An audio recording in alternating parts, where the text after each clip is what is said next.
zai kiyaye hanya. Allah ubangiji ya tsare ka da tsarewarsa. Sai sanar ina so nawa ne ko har da na ciki.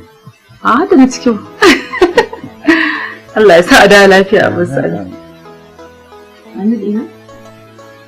Yawa annabi ina a da lafiya kaji ko? A ji ayi karatu kaji ko? Kace ina gaida antin ku kaji? Kaji ko? Yawa. To gara asali.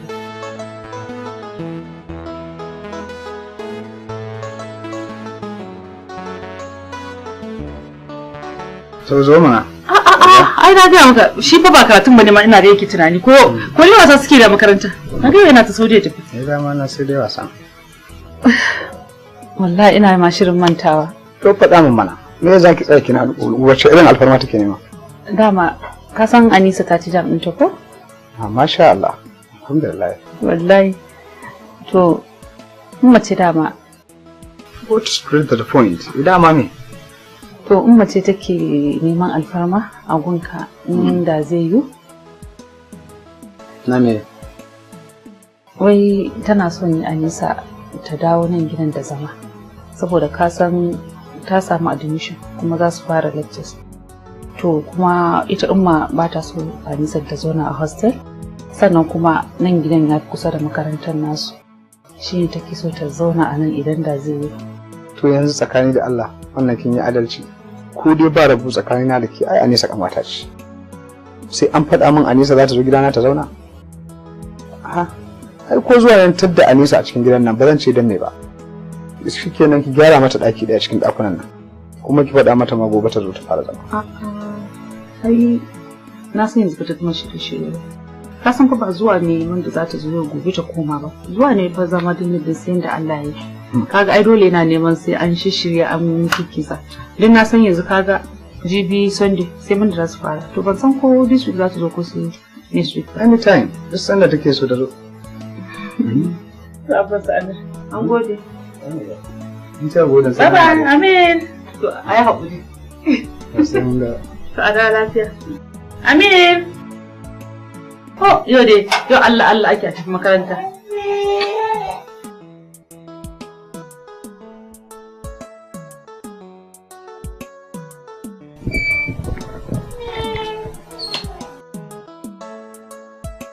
Assalamu alaikum. Anisa? Anti. Lafiya zuwa wasan haka? Wallahi anti ya Usman ne ya je dauko ni kuma ko shirya ban gama yi ba bai banni ma na kintsa ba. Kawai ce in sauri in kama hanya mu zo mu tafi. Haɗu mijina dai kokari yake. Wallahi shi yace zai je dauko ki. Ni na dauka wasa yake mu kai. Wallahi ya je kan daga kai san da zuwa. Yawa sannu. Ya su umma. Allah suna nan lafiya suna gaggaishe. Anti sannu. Dan Allah zo ki zauna. Ya sai na. Wallahi suna nan lafiya. Suna gaggaishe ki. Kai ina amsawa. Ni ban ga Amir din ba. Ai kin san shi da tsalle-tsalle. Wallahi yayi tsalle-tsallen sai ya je ya kwanta. Yanzu kin san me zaki? Zai ki ci abinci ki zo ki ban labarin gida sannan kuma ki ban labarin yadda kika karatu yadda kike gudanar da karatun naki. Kafa ki kwashi abincin fa gaba ɗaya fa na san ki fa. Yawwa dan ragewa Amir. Yawwa din gaskiya ba sake wani girkin zan yi a yanzu.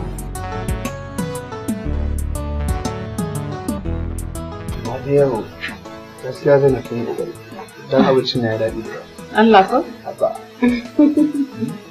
To ya Usman yau da ta baka kafa. Ba ta yi girkin nan ba.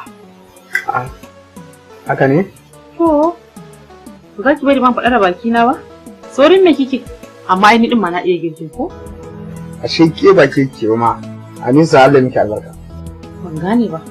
To da nawa kake ci? Na yadda daɗin naki nake ci. Amma mai isa yanzu na yaba ai saboda na ji bambanci. To ba ga zan faɗi gaskiya ba na ji bambanci mana na ji abinci ya ƙara zaƙi. A ba ke yin abincin ba kake zo kina ta ƙwambo kina cewa ke kai.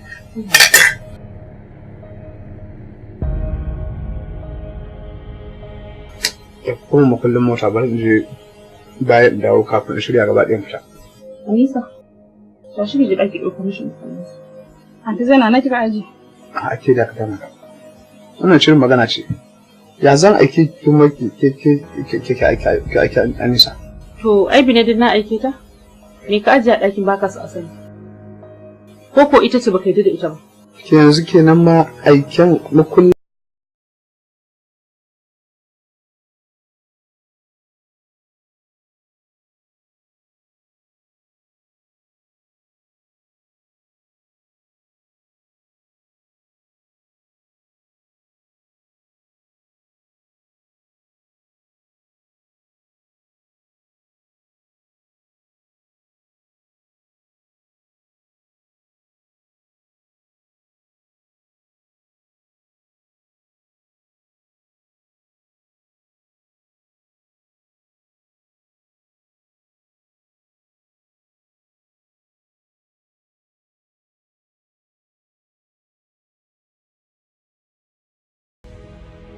ɗan uwa hankalinka alƙalinka sai ka yi nazari, hankalinki alƙalinki sai ki yi nazari.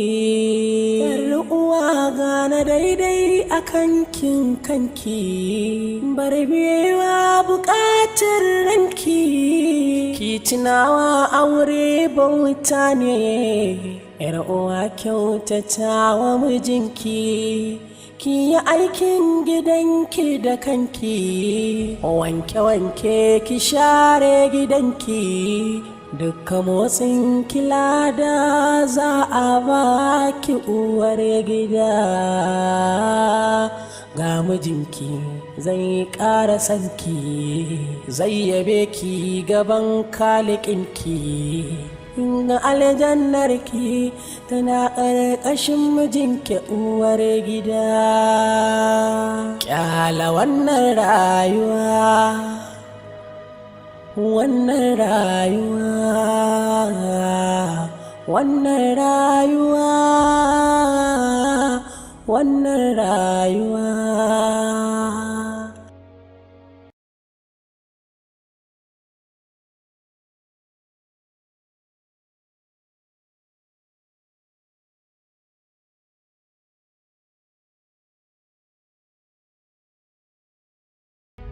Abba Amir, lafiya na ganka a tsaye cikin tashin hankali? Ke lafiya ma ko? Na ɗauka yanzu ma Anisa zan gani. Wai ya billahi ban gane ba. Anisa kuma? To duk wasu harkokin cikin gidan nan kin maida su kan Anisa. Ni ban sani ba Anisa nake aure ko ke nake aure. Komai Anisa ce take min. Na ɗauka yanzu ma kuma you don't have my time at night sai Anisa. Haba. Sai ka ce arna? Ta zan turo maka Anisa kuma? Ko me maza ba kwa mutum uzuri? Ba kwa fahimtar mutum. Bai kamata ba, ya kamata ku dinga ganin halin da mutum yake ciki. Dan na je ɗakin can ina dan hutu, shikenan sai ka tada hankalinka, ka dinga gaya maganganun da yake fita a bakinka. Haba abban Amir. Ni gaskiya ban san ina ganin ka cikin irin wannan yanayin. Ya kamata ka dinga zuba uzuri na kamar yadda ni ma nake duba uzuranka. Saboda Allah dai ko? Kuma ni da Allah da Annabi wallahi kai haƙuri.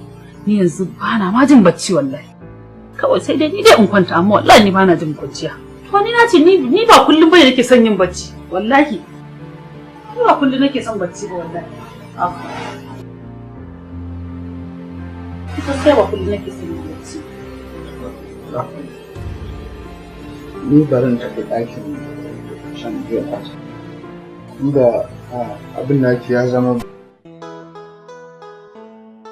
Ina jin ki wallahi. Wannan rayuwa, wannan rayuwa, wannan rayuwa, wannan rayuwa.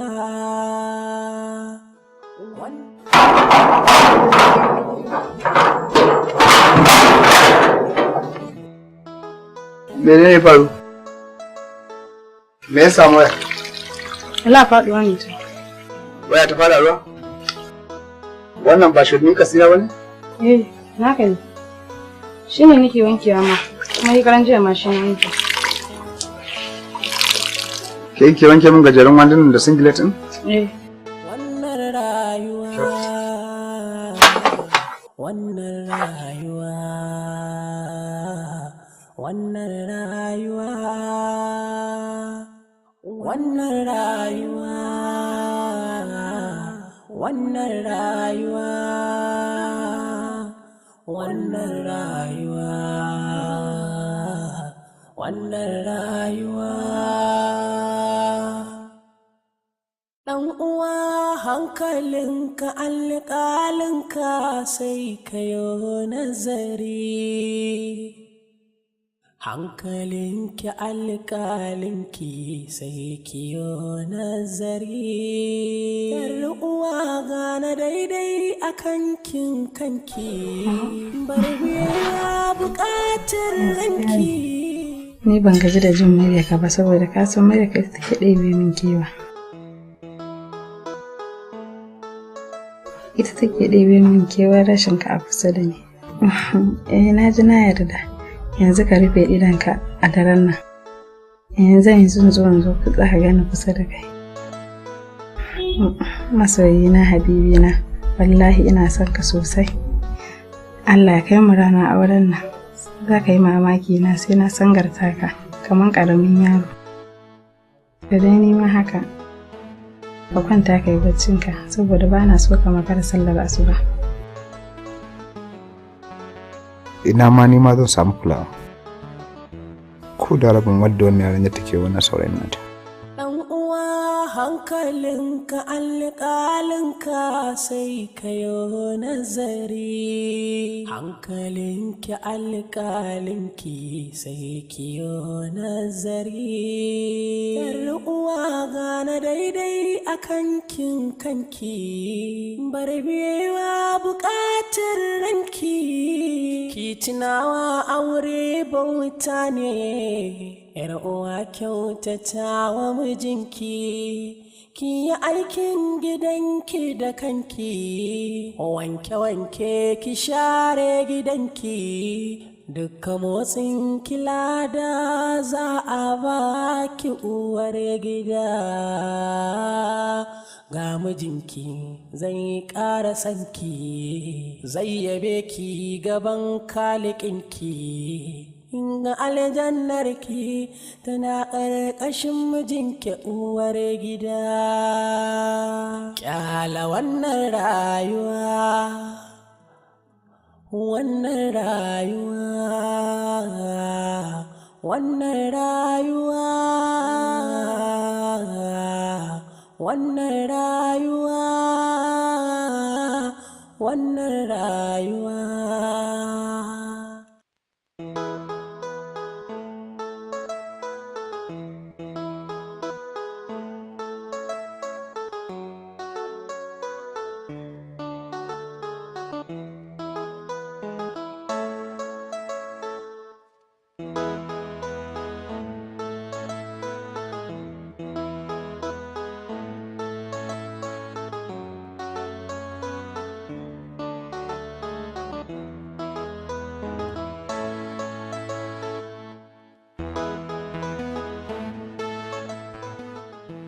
Ya Allah, an zai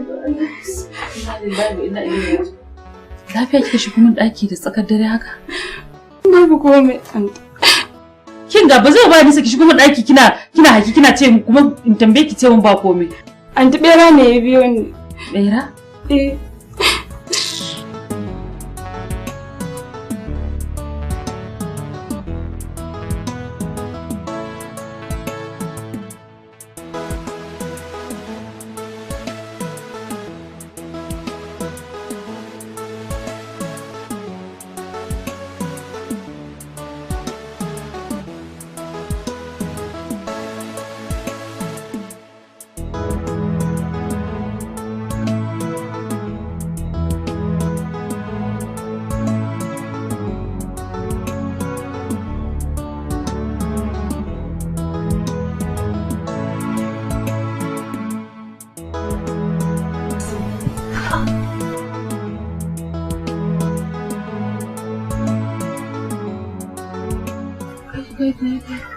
Ya haka shirya?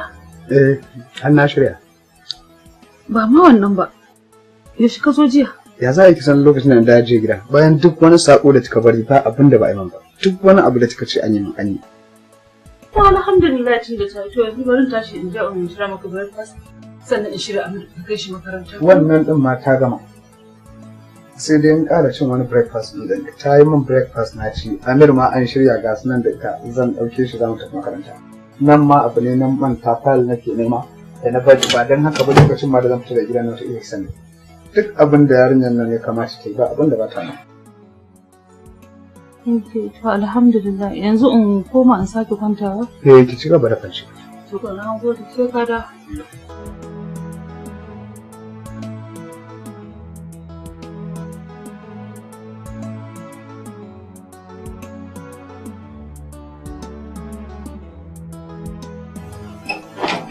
Assalamu alaikum. Wa alaikum salam. Daya. Ya Usman sanin da zuwa. Sanin da zuwa.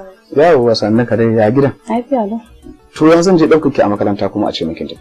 Wallahi ya Usman kawayena ne na ga gidansa an zo ɗaukan su sai na ce bari na biyo su saboda sai in sauka a babban layin ƙara so da kafafuwana. Ba laifi exercise kike son kike. Wallahi. To da fatan gidan lafiya. Ya Usman ina anti Zainab din. Tana asibiti. Na ce ta jira na anjima an je dauke ta saboda akwai dan sirri tsakanina da ke wanda ba na son kowa sani. Gaskiya. Na je Ashir Tukul Communication. Kin san da yake mutane na ne muna sabgar arziki da su. To shi mai gidan sai ya canja wata waya. Yana kokarin cire wannan sai na ce to ni ina son wannan. Ba kuma don komai ba saboda na miki alƙawarin zan kawo miki waya mai kyau. Gata. Waya ce gata nan na kawo miki. Ya Usman ai wannan anti Zainab ta dace da wannan waya ba ni ba. Ke ma kin dace da ita, kin ma fi dacewa da wannan wayar saboda ke ce yar makaranta, kina da kawaye. Dan abin nan na social media na yaran zamani ke ma aika yi. Ko ba haka bane? Ke ta dace da ke mana. Amma kuma abin da zan gaya miki, ko da ta tambaye ki ce sauran ke ka miki. Kin kika ce na ka miki kin ga akwai matsala. Abuwa. Me ya da wani an ta Zainab ke an baki abu mai kyau kina magana an ta Zainab. Ki dan dafo mu ruwan shayi. Ki kawo min daki. Kin ji?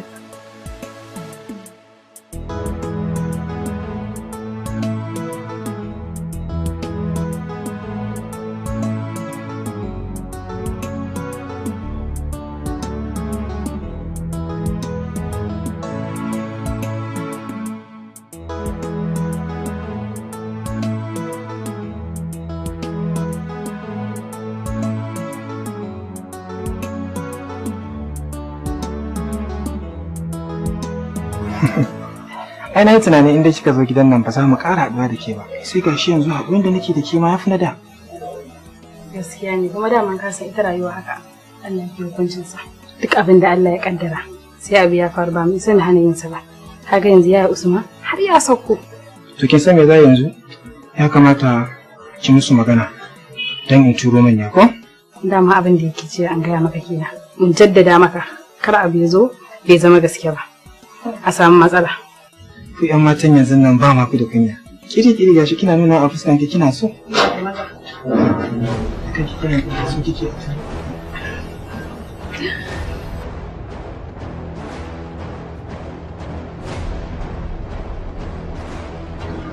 Ya baka ne.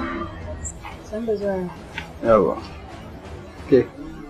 Ki sallame shi ki zo ina son magana da ki.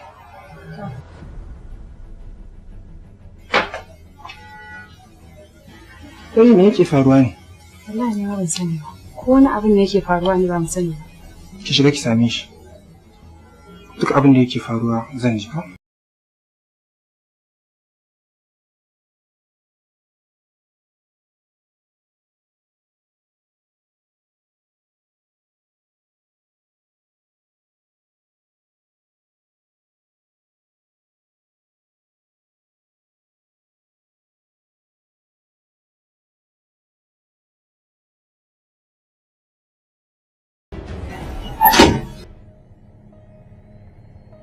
Ya Usman gani. Sai yanzu ga dama zo. Ya Usman na tsaya mu sallama da shi. Ina Zainab take? Ta shiga muku. Wai yanzu har lalacewar aure na da Zainab ta kai matsayin da za ta fita daga gidan nan ma ban san ta fita ba. Ya Usman na sani kai haƙuri. Ake zama sai dai kai haƙuri da ita. Shi kuma wannan wai. Ya Muhammadu. To wani ba za mu sa miki ido ba wannan ba mutumin kirki bane. Na san shi ba mutumin kirki bane. In zai kina Mahmud ne kina zaton wani mutumin kirki kika dauko kai kanan nan. Yaya wannan mutumin kirki ne Mahmud. Sai dai in ne kama da shi ne kawai. To na ji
da Anisa ba. Ba za ka iya rayuwa to ka mutu kar ka rayuwa ba ita. Amma da gidana ne ko? Kuma na ce maka ba na son ƙara ganin ka zo nan ka ce min ka zo neman wani ko? To ka shige ka ba min gidana. Ok, ka fi son sai na kirawo mutane sun jibge ka sannan an dora ka aka an fidda ko? Ka ga iskancin banza ba ka iya rayuwa ba Anisa ba? To ka mutu. Da ka faɗan ba ka iya rayuwa ba Anisa wani kuma me kake son nayi?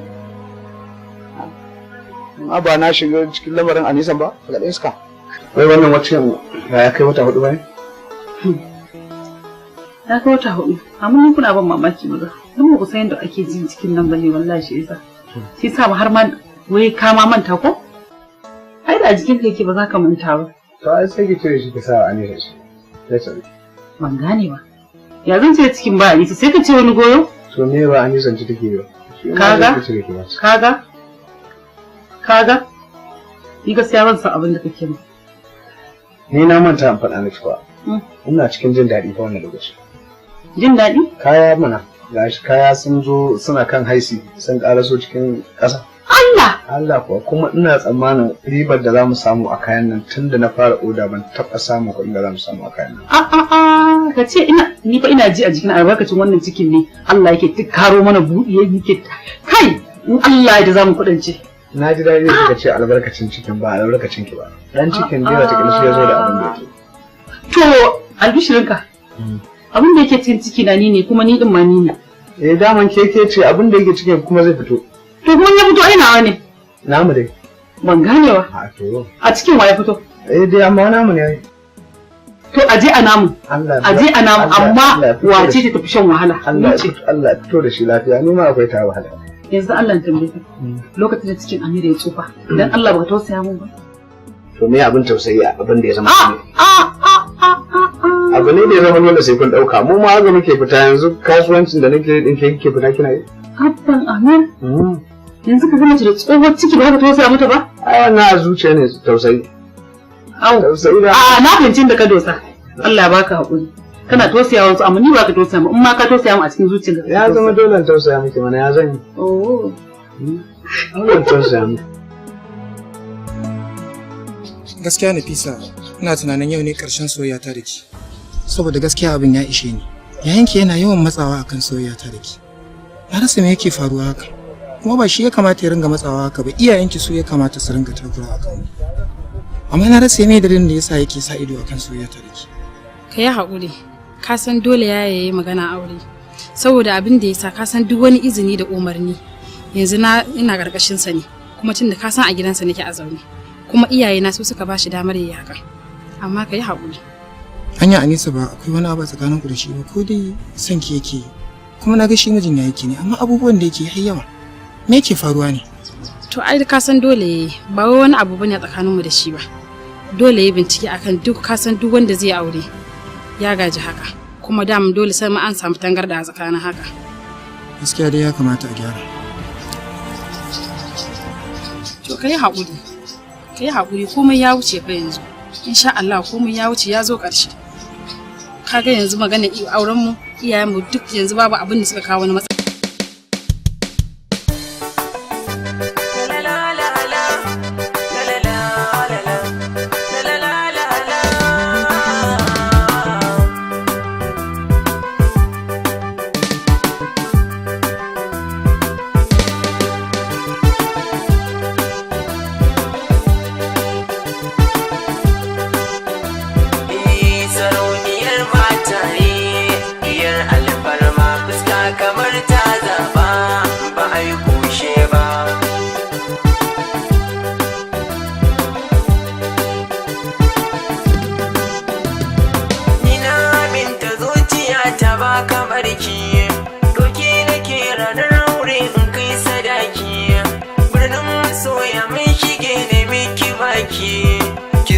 zuciya daya hakan da haiba.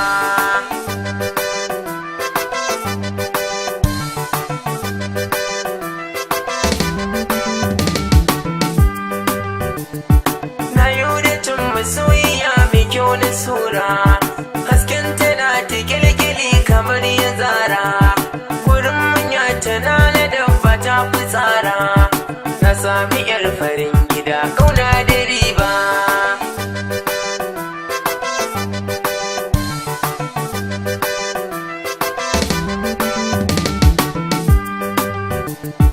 Duk wanda za ya so gini na danga tuta, shafi na san kina biya na ta bita, roƙo nake ilahu ya biya bukata, na samu mai farin hali na bar hukuma.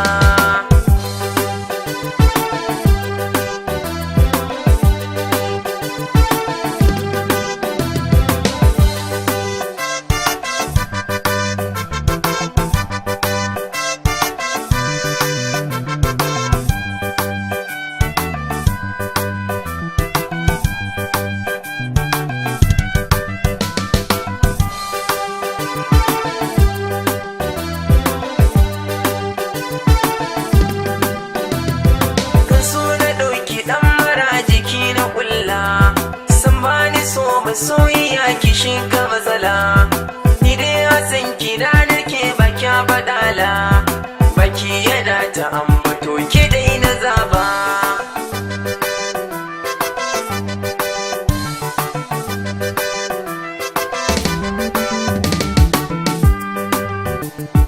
Masoyi bai gudun masoyi dan uwansa, turarukan da ke gaba da su ni fesa, sarauniya mabarbatu na wasa, na je garin maso ya zo ki karbi zaraba.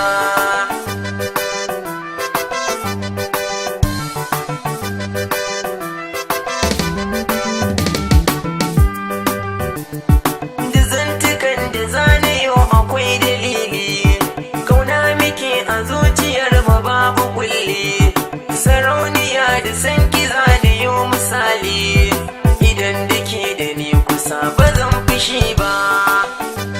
La la la la la la la la la la la la. Sarauniyar mataye, diyar alfarma, fuska kamar ta zaba, ba a yi kushe ba.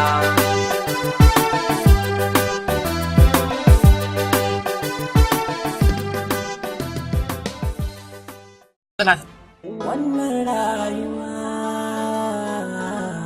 wannan rayuwa, wannan rayuwa, wannan rayuwa. Ɗan uwa hankalinka alƙalinka sai ka yi nazari. Ya kika bari ɗakin yayi Usman kika dawo? Kinga, wallahi Nisa ba zan iya ba. Kin san baban su Amir in ba abin da yake so sai surutu. Yanzu kuma lokacin hutu ne. Duk wani bawa lokacin dare ina son hutu. Shi sai zuba ni gaskiya ba zan iya ba wallahi. Allah hutu zan yi magana ta Allah. Amma ai kin ga Hanisa. Na san ki da tsari da zuba kema. Ni ban san haka. Kuma ni ba a hana ni abin da nake so. Abin da nake so da ke idan kema tunda na kema kina da ra'ayin surutun. Ku je can ku je ku yi surutun ni gaskiya ba zan iya ba. Ni bacci zan yi zan huta. Zan huta ba zai yi ba. Haba. Anti ba mu matsala a wurin ki? Haka nace. Ko ba za ki ba? Dan haka dan Allah ki tashi ki je Najeriya ne. Ki bari dan Allah aje ka faɗa ta. In ji sanyi a raina. Wallahi na gaji. Haba.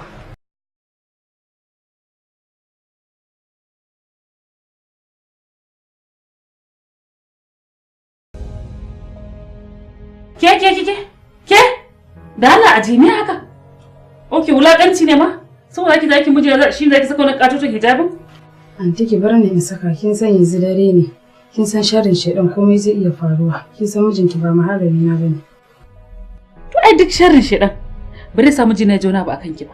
Shi daga kuruciyarki an ko shedan zai sa wani abu a cikin zuciyar miji na akan ki. Ashe ko zai sa kankan wasu Hafsa. Da Allah ki haje hijabin nan gidan. Ni ban san lokacin. Hankalinka alƙalinka sai ka yi nazari. Hankalinki alƙalinki sai ki yi nazari. Uwa gane daidai a kankin kanki. Bar biyewa buƙatar ranki. Ki tunawa aure bauta ne. Uwa kyautata wa mijinki, ki yi aikin gidanki da kanki, wanke-wanke ki share gidanki. Ƙawata, Anika, lafiya kuwa? Tunanin me kike haka?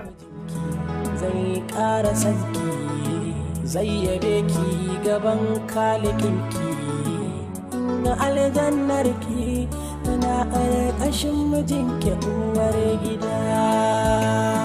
Ƙyala wannan rayuwa,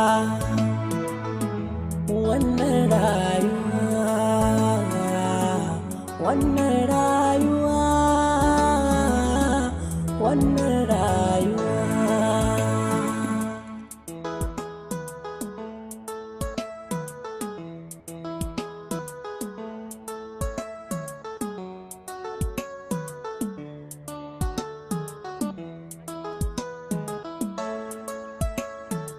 Wannan rayuwa,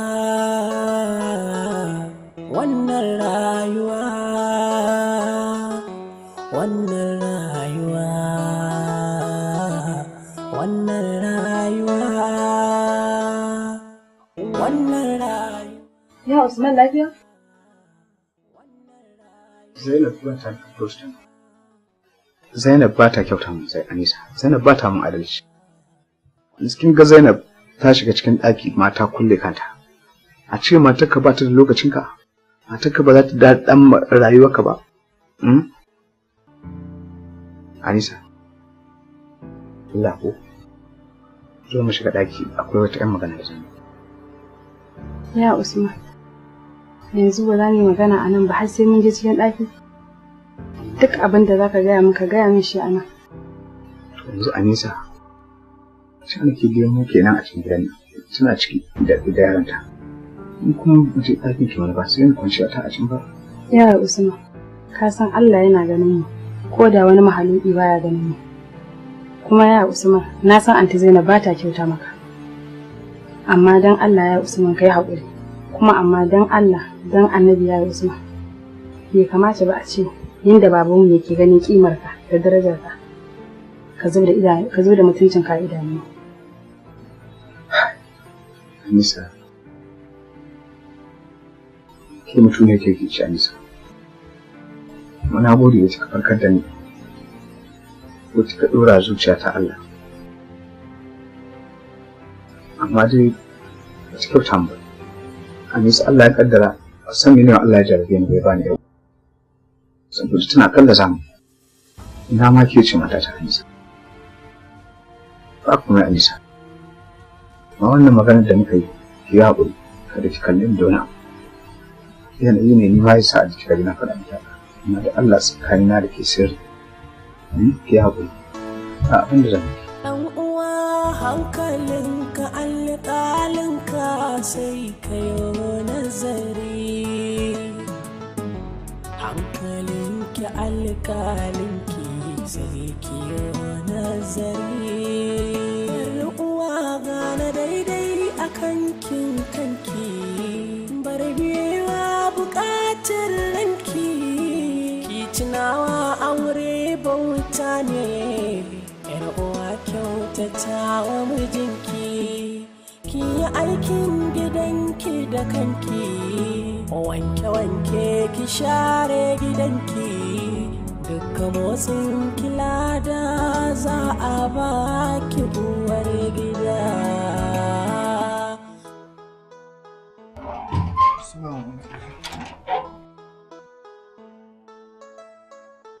An dawo lafiya? Ya gajiya?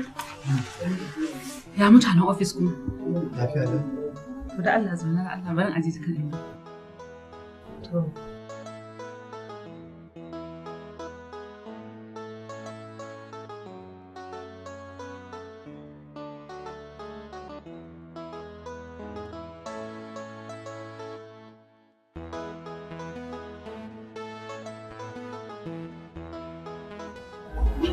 Wannan ba kashe za ta yi ba.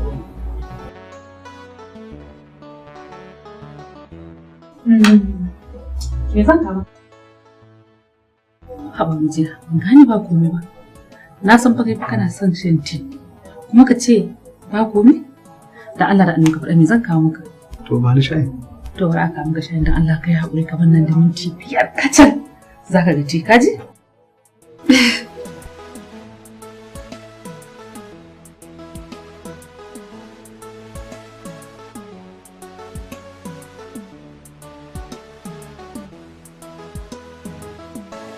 An ba mi?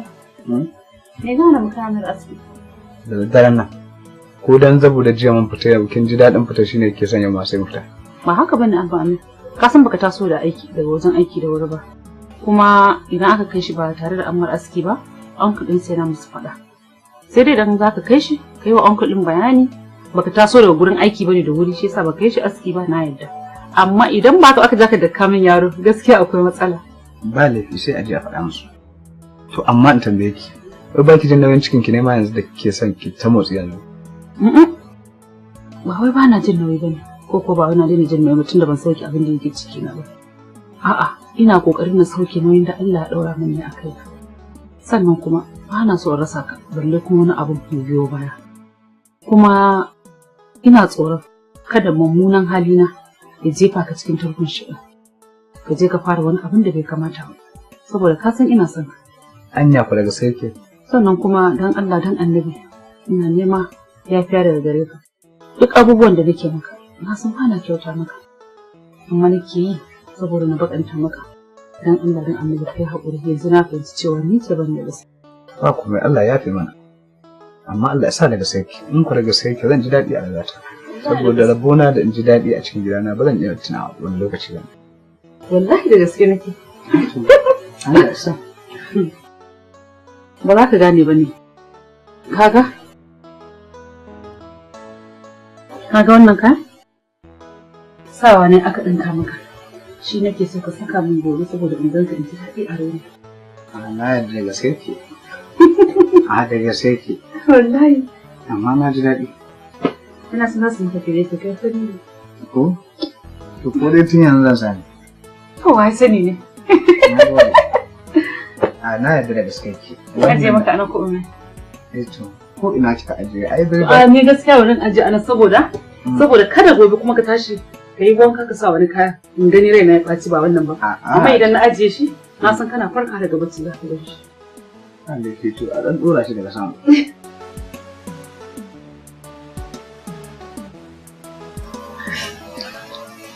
Kina ta chatting ɗin ko?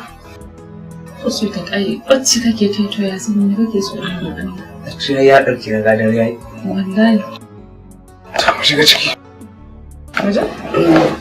Ga mijinki zai ƙara sanki, zai yabe ki gaban kalikinki. Na aljannarki tana ƙarƙashin mijinki uwar gida. Kyala wannan rayuwa. Amma alaikum salam. Na shigo ne wurin ki domin in baki hakuri. Kamar da duk abubuwan da suka faru. Wannan yaro da sai gana kora ba wani abu ne. Kishi ne. Dan a lokacin ba ni san in ga wani abu ya matso kusa da ki. Sakamakon ba ni jin daɗi cikin gidana yayi ki ba ta kyauta. Shi yasa ta gana mashi wannan kira. Abin da nake so da ke kuma yanzu ki masa waya ki faɗa masa ya yi haƙuri. Kuma idan Allah ya tabbatar auren na yayi ina son ki ci gaba da karatun ki. Amma ba zai iya ɗaukar nauyin karatun ba ni zan ɗan ki. Kamar yadda kika san duk kin ga dai abubuwan da suka ranga faruwa. Shine dalilin da yasa har na zo na same ki ne miki magana da yanzu take damuna. Matsayina na yayin ki bai kamata a ce na zo miki da wani magana irin wannan ba.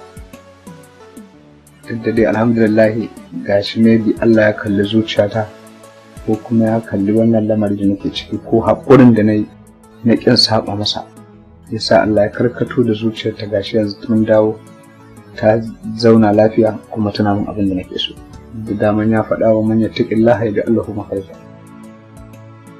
Ya haƙuri.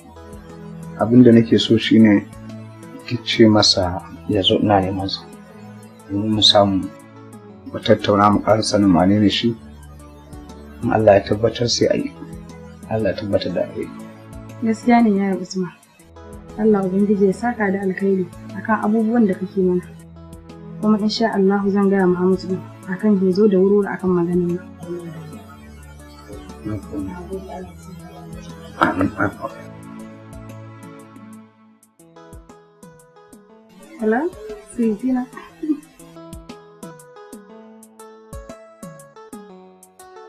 Kai hakuri ka san yanayin rayuwa. Ba za mu sa yarinya ido ka tsatsa kowa yana zuwa wurinta ba. Dole ne sai mun je mun duba su wane ne ke zuwa wurinta kuma me ya kamata a yi. Ba kuma na hana kan kai mu'amala da ita bane. Da ya wuce dai ka kula da wanda kake tare da shi ba. Wannan shi ne. Dama tsoro na ɗaya ne. Ba na so arbani da Anisa, shi yasa ba mana zuwa makaranta nake zuwa har gida in same ta. Gaskiya ne, ba wai za a raba ka da Anisa ba ce. Abin da yake faruwa ka san kowane aure ya gaji a ji a yi bincike. Yanzu an ji an binciko an gano babu matsala. Ka kwantar da hankalinka. Nan gaba kaɗan za a wuce wajen. Ba da mu.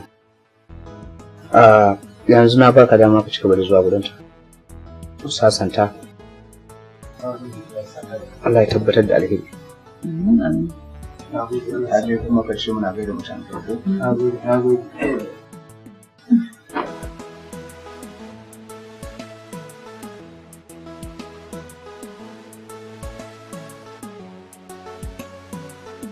Salamu alaikum.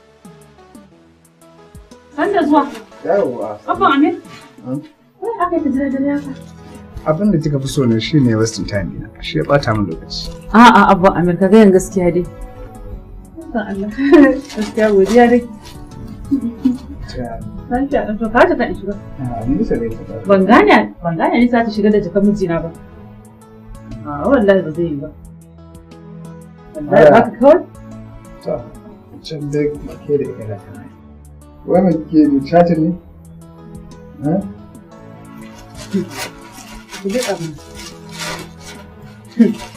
Me ya kamun kike? Saboda ki ga abin da mijina ya kama? To kin ga, ki kwantar da hankalinki, ni ma ba anan zan gani. In na shiga ɗaki na, zan buɗe in gani tare da mijina. Ba ma ta wannan nake ba. Ke nema in kyale ki. Kin ga yanzu mijina ya zo bari jin bashi lokacin sa. Abin da lokaci yake.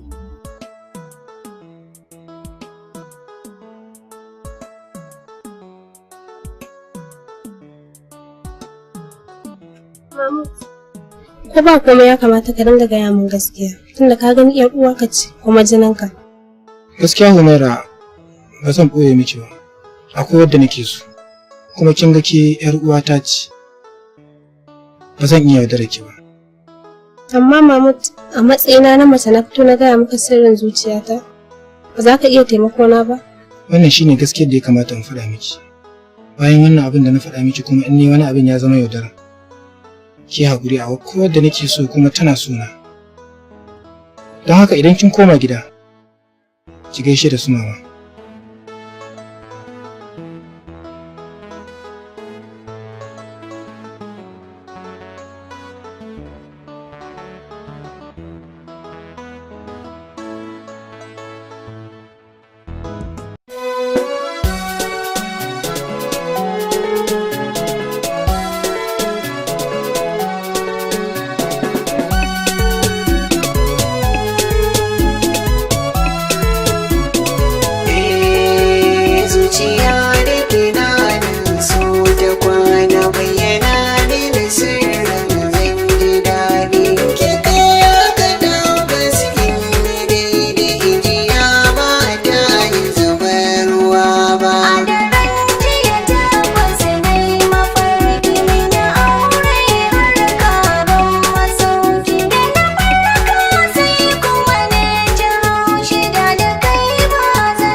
rasa buri asalin kadari ne kwai shigo a bikin jariri ke ce fari ne a guri na gadali ba zai mina magani ba A cikin sabon barka da safe da akwai wani sirri nan na ɓoye wanda ke yin so shi za ya gano wanda bai soyayya bai jiyo ba. Kabuwa ta na yin hawa da zuwan isha'i tun kafin sa'in maza na sanya a kawo ma'i.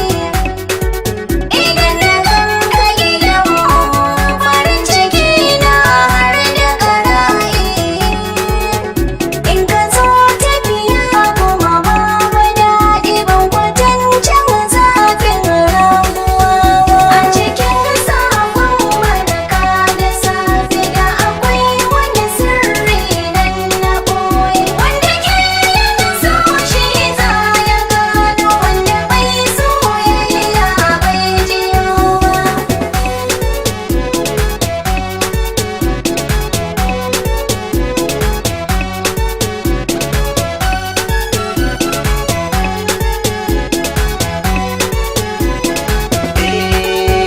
zuciya da tunanin so ta kwana bayyana ne da sirrin zan ji daɗi ke kai haka tabbas kin yi daidai jiya ba ta yi zubar ruwa ba A daren jiya tabbas na yi mafarki min ya aure har gaban masauki da na farka sai kuma na ji haushi da kai ba zan shiga damuwa ba. A cikin sabon barka da safe da akwai wani sirri nan na ɓoye wanda ke yin so shi za ya gano wanda bai soyayya bai jiyo ba.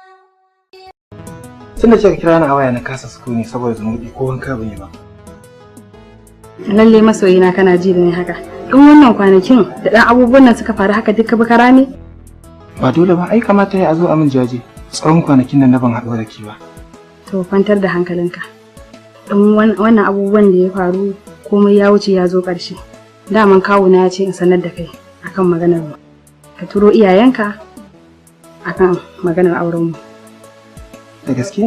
Allah da gaske nake.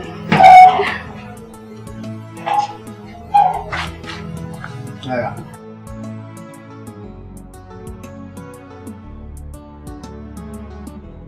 Karka da mu, ai yanzu kai abokina ne. Ka razana ko? Ba abin da zan maka. Wancan ɗin ma akwai dalili. Ba zai yiwu ka ringa zuwa gurin ta ba mu san ka ba. Mu san inda ka fito ba mu san asalin ka ba, wanda ka san kuma a ka'idance sai an san haka ake barin mutum ya zo wurin yar mutane ko ba haka bane. Wannan shine dalili. Yanzu tun da Allah ya sa komai ya daidaita mun gano waye kai, mun baka izini ka ci gaba da zuwa wurinta. Allah ya tabbatar muku da alheri. Na gode. Na ga kayi wiki ka dauka zarafi ka da duka. Har yanzu komai ya riga ya wuce. Allah ya tabbatar da alheri. Yaushe yayin nan nake so haka? Yayi.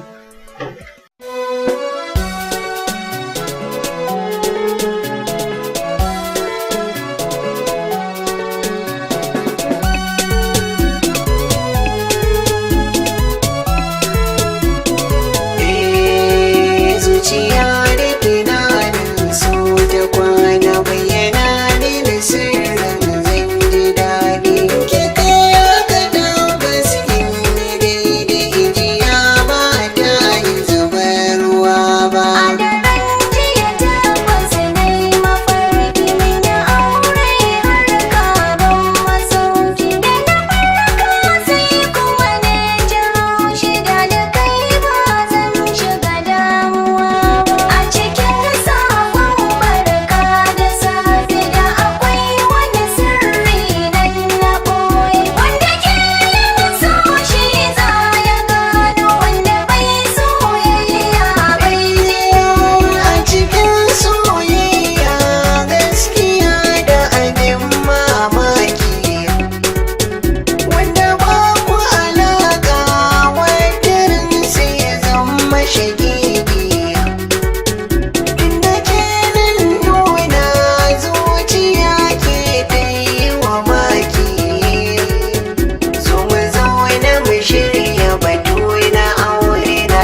so